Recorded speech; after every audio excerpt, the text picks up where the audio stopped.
네, 계속해서 매주 목요일 저희를 찾아오시는 분이죠. A1 리서치의 조일규 대표와 함께 이 시간 이어가도록 하겠습니다. 어서 오세요. 네, 반갑습니다. 네, 일단은 미국도 그렇고 우리도 그렇고 중요한 변곡점에는 와 있는 것 같아요. 변곡점에서 좀 쉬어가는 양상이 나타나고 있는데 간밤에 FOMC 의사록이 발표가 됐고 앞서 말씀을 들은 것처럼 지금 긴축 의지는 확인이 됐는데 속도가 간 건 아니겠습니까? 네. 뭐 50bp 인상 가능성이 아직도 뭐 페드와치에서는 상당히 크게 나오고 있는 상황인데 앞으로의 방향성을 어떻게 봐야 될까요? 좀 긍정적으로 보세요. 다행이죠. 뭐 그 의사록 공개되기 전까지는 75pp가 60%였는데 그래서 확 의사록 나오고 나서 확 바뀌었는데 근데 의사록도 되게 중요한데요. 네. 저는 어제 보면서 소매 판매 지표가 되게 특이하더라고요. 견조했죠. 예, 굉장히 이제 어떤 쪽에서는 뭐 좀 무덤덤하다, 0이니까. 네. 그러니까 또 어떤 쪽은 뭐 견조했다라고 얘기하는데 그게 중요한 게 아니고요. 일단 소매 판매 보면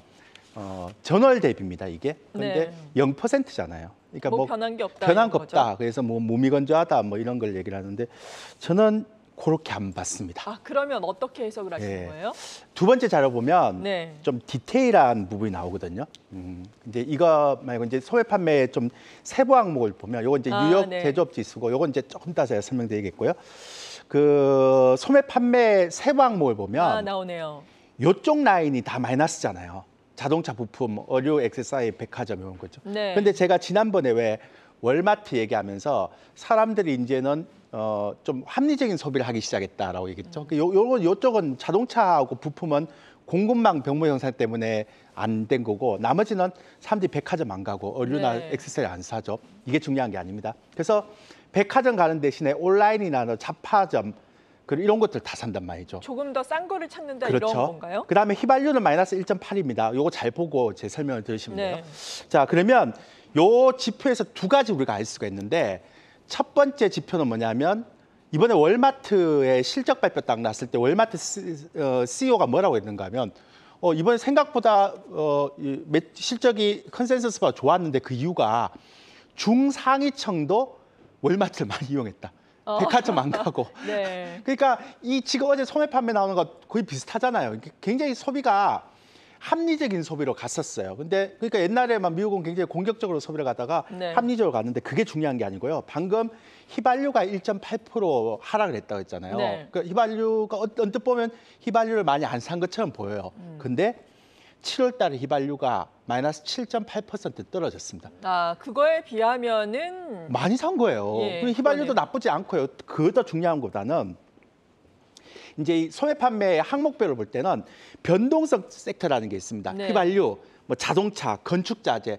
왜냐하면 건축이 들쑥날쑥하니까요. 그다음에 식품 이런 것들이 이제 보통 변동성이 큰 섹터인데 그거를 제외하고 그리고 이제 명목 섹터라는 거는 물가 지수를 제외하면 네. 이게 0이 아니라 플러스 0.8이 나옵니다. 플러스 0.8. 그러니까 이게 7월 달에 CPI가 8.7 나오니까 이거를 이게 지금은 좀 비정상적인 상황이잖아요. 예, 그렇죠. 그거를 제외하고 그러니까 우리가 보통 정상적인 흐름으로 갔을 때 소매 판매가 얼마가 나올 것이냐를 비교해 보면 플러스 0.8이 나옵니다. 그러니까 제가 이거를 보면서 우리가 그냥 단순하게 0% 이런 거보다 0.8 이렇게 생각하면 소비는 아직 괜찮구나. 단 이제 소비가 예전에 백화점 소비라든지 네. 이런 쪽에서 굉장히 합리적인 소비로 인정되고 그러네요. 그러니까 탄력성으로 막 대세 상승장은 못 가더라도 아직까지 크게 떨어질 수 있는 여력은 없다는 거죠. 소비가 받쳐주고 있다는 거죠. 경기에 대한 약간 믿음을 줬다 이렇게 봐도 되는 건가요? 그러니까 경기 믿음까지는 침체가 아니더라도. 헤비하게 안 나오고 예. 라이트하게 나올 수도 있다 이런 얘기죠. 소프트 랜딩. 그래서 제가 이 지표를 딱 보면서 어떤 생각이 드는가 하면 네. 내년 상반기 굉장히 위험하겠구나라고 생각하다가 어쩌면 우리 시장이 내년 상반기도 경기 침체가 온다 하더라도 라이트하게 오고 2200이 안 무너질 수도 있겠다 이렇게 제가 시황을 바꿨어요. 예. 그다음에 두 번째 어제 이제 FOMC 회의록이 나왔는데 제가 어제 밤을 샜습니다. 네, 12시부터 보시느라고. 이거 본다고요. 예. 왜냐하면 되게 특이한 경우가 있어서 처음에 이제 FOMC 회의록 딱 나오자마자 어떤 문과는 어제 FOMC 의원 12명이 전체 다 참석했습니다. 예. 원래는 한 2명, 3명 빠지거든요. 그러니까 굉장히 어제 FOMC 회의록은 충실하다고 볼 수 있죠. 근데 처음에 물가 목표치가 크게 상회합니다. 그리고 긴축적인 태도를 피할 필요가 있습니다. 이렇게 하니까 주가가 쫙 떨어지다가요. 네. 그다음에 정책 조정의 경제 및 인플레이션 영향을 평가하면서 어느 시점에 금리 인상 속도를 늦추는 게 적절합니다. 그러니까 쫙 올라가고요. 미국은 참 바로바로 지수에 네. 반영되더라고요. 그다음에 네. 마지막에 보니까 인플레 압력은 여전히 상향되고 있습니다. 원자재 시장에서 발생할 추가 공급난 가능성이 있습니다. 그러니까 올라갔던 다우 플러스 났다 다시 마이너스 갔어요. 제가 이걸 보면서 뭘 느꼈는가 하면 시장은 아직 9월 달에 페드가 50bp를 할지 75bp를 할지를 굉장히 신경 쓰는구나라는 걸 네. 느꼈어요. 왜냐하면 여기서 75bp하고 50bp 하는 거는 경기가 더 나빠지고 좋아지고 이게 이제 결정이 되니까요. 그렇죠. 근데 이번 주에 또 하나의 지표가 나왔습니다. 네. 뭐 오늘도 이제 필라델피아 지수가 나오겠지만 준비한 자를 보시면 이게 저 이거 처음 봤어요. 그러니까 처음 본 건 아닌데요. 뉴욕 제조업 지수표인데요. 네. 예상치가 얼마가 나왔는가 하면 마이너스 31이 나왔어요. 그러니까 원래 예상치가 5였는데 실제가 마이너스 31이 너무 나왔어요. 괴리가 큰데요. 굉장히 크죠. 예. 근데 이게 얼마 정도인가 하면 제가 보니까 이게 지금까지 보면 리만 브라더스 사태 때 한번 이렇게 나왔고요. 네. 그다음에 코로나 때 이렇게 한번 나오고 두 번만 나왔으니까 세 번째 이렇게. 그러니까 예상치가 5인데 실제가 네. 마이너스 31%. 야, 이렇게 나오는데 9월 달에 75bp 할 수 있겠습니까? 그러니까 제가 어제 의사록 딱 보고 그다음에 오늘 이제 필라델피아 연원 그 제조업 지수 나옵니다. 그것까지 만약 안 나온다면 9월 달에 50bp 정도 할 것 같고 내년에 쉽게 금리 인상 못 할 수도 있다. 그러면 내년에는 의외로 할 수도 있는 거죠. 네, 2200 안 예. 깨질 수도 있다 이런 생각이 드는 거죠. 그래서 제가 왜 여러분들한테 이렇게 해외 증시에 대한 지표를 뭐 국내 증시 얘기만 해도 되는데 해외 증시 얘기를 하는가 하면 지금 달러가 1,300원대에서 안 깨지거든요. 그러니까 해외 증시가 무너져 버리면 국내 증시는 따라 무너질 수 있거든요. 그렇죠. 그러니까 지금 국내 증시를 보면 되는 게 아니고 해외 증시를 보면서 국내 증시 지표를 삼아야 됩니다. 물론 내년에는 디커플링 나오겠지만 올해까지는 아니니까. 그래서 제가 볼 때는 이 지표는 상승한다라고 얘기할 수 있는 형태는 아니겠지만 내년에 생각보다 시장이 안 떨어질 수도 있겠다. 이런 걸 제가 어제 새벽 보면서 느꼈기 때문에 말씀을 드리는 겁니다. 네, 그 부분은 상당히 다행인데 네. 지금은 그래도 2,500선까지 올라와서 약간 횡보를 하면서 쉬어가고 있잖아요. 여기서 추가 상승이 가능할지 혹은 또 어떤 섹터를 뭐 박스권 내에서라도 계속해서 순환매가 되니까 지금 봐야 할지 이 부분이 중요하지 않겠습니까? 우리 국내 증시를 딱 보면 네. 해외 증시는 막 성장주 막 엄청나게 올라가잖아요. 국내 증시 보면 해외 증시하고 종목은 완전 반대예요.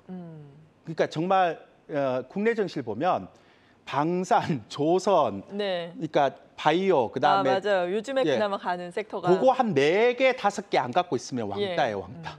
그러니까 완전히 시장이 흐름이 달라졌죠. 그러니까 완전 차별화되는 형태가 있는데 그래서 저한테 이번 주 들어서 아니면 지난주에 가장 많이 물어본 게 그거예요, 사람들이. 아니, 외국인들이 7월 14일부터 4조 3천억이나 샀는데 네. 시장이 왜 이렇습니까? 왜 가는 놈만 가고 IT는 움직이지도 않고 왜 이렇습니까? 라고 얘기를 하는데 제가 일단 단기 수급을 먼저 보여드릴게요. 단기 수급 먼저 보여드리면 진짜 여러분들이 그렇게 할 수 있다고 생각하는 거죠. 네. 보면 7월 14일부터 외국인들이 4조 3천억을 샀고요. 그다음에 코스닥은 3,300억 샀고요. 지수선물 누적은 지금 오늘 제가 아침까지만 14,000계약인데 오늘 보니까 16,000계약 됐어요. 그러면 적어도 외국인들이 사는 종목들은 가야 되잖아요. 그렇죠. 근데 재밌는 거 한번 보여드릴까요, 여러분들? 7월 14일부터 외국인들이 4조 3천억 샀던 종목들 있죠. 그 네. 종목들 어떤 종목 샀는지 수급을 누적 딱 시켜갖고 그 종목들 수익률 딱 보면 수익률이 엄청나게 떨어져요. 못 그래요? 가요. 신기하지 않나요? 그러니까 외국인들이 4조 3천억 샀다고 해서 그 종목을 따라 사면 네. 수익률이 안 나와요. 예전에는 보통 외국인이 사는 종목들을 따라가면 수익률이 그렇죠. 나왔었는데. 그러니까 제가 지난주에 나와서 그랬잖아요. 이거는 어떤 개념인가 하면 네. 쇼커버링 개념이다라고 얘기를 하는 거죠. 그러니까 네. 그 미국은 그러니까 전일 새벽에 이런 기사가 나왔잖아요. 그 SI1에서 발표한 건데 미국이 공매도를 1,400만 주를 공매도를 네. 쳤는데 이번에 그게 450만 주가 지수가 막 올라가다 보면 쇼커버링이 나왔다는 거죠. 그러니까 나올 수 있죠. 그러니까 그게 확 땡겨버리는 거죠. 네. 근데 우리나라는 쇼커버링도 아니고 그냥 쇼커버링은 쇼커버링인데 그걸 쇼커버링 하면서 그걸 올리는 게 아니라 그냥 지수가 이제 더 이상 떨어지지 않을 것 같다고 생각해서 너무 많이 떨어졌던 것들을 이제 공매도를 그냥 없애는 거예요. 그러니까 쇼커버링도 두 가지가 있잖아요. 네. 하나 쇼커버링 하면서 주가 쫙 올라오는 거 있고 하나는 그냥 쇼커버링해서 공매도를 그냥 없애는 거. 주가가 더 떨어지지는 않는 그렇죠. 거. 예. 그 케이스죠. 근데 두 번째는 그러면 파생이라도 해야 되는데 파생도 한 10,000계약, 15,000계약 올라갔다가 네. 다시 줄이고 어제 줄였다 오늘 또 올리잖아요. 그러게요. 그러니까 공격적인 매매가 아닌 거죠. 그러면 어떤 흐름이 되는가 하면 이럴 때는 그 트렌드에 맞는 섹터만 갈 수밖에 없는 거죠. 네. 자, 그러면 트렌드에 맞는 섹터 보니까 방산은 다 아시죠? 나토 때문에 한국의 무기 가성비 되게 뛰어나고 그다음에 되게 특이한 건데 전문가한테 물어보니까 아니 가성비만 뛰어나다고 한국의 방산을 삽니까? 그러니까 한국은 항상 이게 준전지 상태니까 준만 하면 바로바로 만든대요. 다른 나라는 그렇게 네. 못한대요.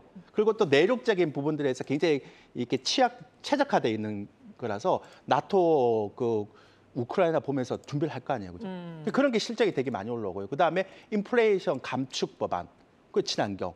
그다음에 아까 말했지만 바이오는 사실은 저는 사실 바이오가 많이 갔다고 했는데 좀 많이 갔다고 생각 못 하거든요. 일부만 갔죠. 일부만 갔어요. 네. 그러니까 이거는 늘 수 없고요. 조선은 뭐 조선주가 간 게 아니라 기자재가 간 거죠. 예. 왜냐하면 지난번에 굉장히 수주를 많이 했는데 인플레이션 때문에 마진이 안 났다가 네. 인플레이션 피크 치면서 쭉 떨어지면 코스트가 막 급격하게 줄어들면 턴어라운드 되잖아요. 그렇죠. 그래서 성광밴드나 태광 이런 게 가는 거죠. 네. 그래서 오늘도 기자재는 가는데 조선은 어떻게 보세요? 무겁죠.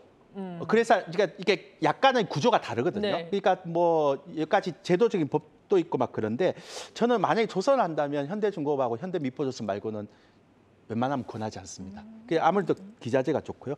그런 형태인데 저는 이번에 만약에 어디까지 올라갈지 모르겠지만 제가 지난주에 나와서 한 2,600선 아니면 2,500선 중후반 이렇게 얘기했는데 그때까지는 지금의 주도주가 가지 않겠어요. 네. 그리고 나중에 IT가 가든 뭐 지금 소외됐던 업종이 간다 하면 다음 파동에 가겠죠. 그래서 제가 지난주 나올 때 그랬잖아요.